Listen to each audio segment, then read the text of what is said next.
আমি অ্যাডভোকেট গাজী তৌহিদুল ইসলাম। আমি আজকে আমি সহ আমার এই সমস্ত বন্ধুরা আমরা বরগুনা জেলা থেকে এসেছি। আমরা বরগুনা জেলাকে অর্থাৎ 1986 থেকে 2001 সাল পর্যন্ত বরগুনা জেলায় 3টি সংসদীয় আসন ছিল। 2008 সালে মঈনুদ্দিন ফখরুদ্দিনের এই স্বৈর শাসকরা এসে ক্ষমতায় এসে আওয়ামী লীগ এই তারা জয়লাভ করার জন্য শেখ হাসিনা একটা আসন কমিয়ে বরগুনা জেলাকে 2টা আসনে রূপান্তরিত করেছে। এটা সপক্ষের যুক্তিটা হচ্ছে 2টা জিনিস বলবো। একটা হচ্ছে এখানে নির্বাচন অর্থাৎ ডিলিমিটেশন অ্যাক্টে সুস্পষ্টভাবে 3টা জিনিস রয়েছে।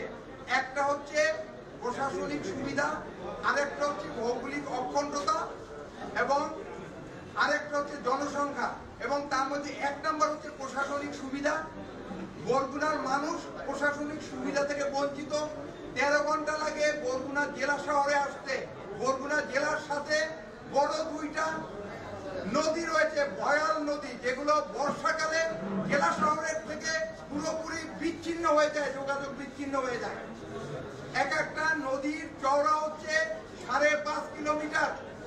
অতএব এই যে আমরা প্রশাসনিকভাবে আমরা সুবিধা বঞ্চিত, পাশাপাশি হচ্ছে ভৌগোলিক অখণ্ডতা।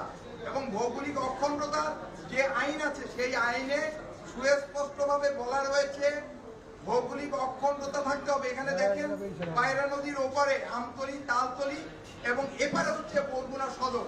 আবার বরগুনার এখানে বিষখালীর সাথে এপারে হচ্ছে বেতাগী, আর বিষখালী নদীর ওপারে হচ্ছে পাথরঘাটা বামনা। অর্থাৎ এই যে ভৌগোলিক অখণ্ডতা, এটাও ডিলিমিটেশনের সুস্পষ্ট লঙ্ঘন।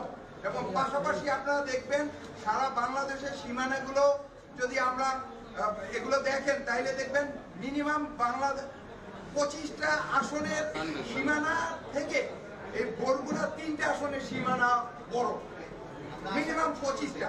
অতএব বাকি বিষয়গুলো এই কারণে আমরা পূর্বের 3টা আসন পুনর্বহাল চাচ্ছি, আমরা ফেরত চাচ্ছি। এটাই হলো আমাদের মূল বক্তব্য। এবং আমরা বিশ্বাস করি বর্তমান নির্বাচন কমিশন নতুন বাংলাদেশ যে সৃষ্টি হয়েছে, বৈষম্যহীন বাংলাদেশ, এই বাংলাদেশের যেহেতু তারা নতুন করে কমিশন এবং তারা নিরপেক্ষভাবে তারা সমস্ত কিছু ঊর্ধ্বে থেকে সবকিছু প্রশাসনিক সুবিধা এবং ভৌগোলিক অখণ্ডতা এগুলো বিবেচনা করে তারা পূর্বের 3টা আসন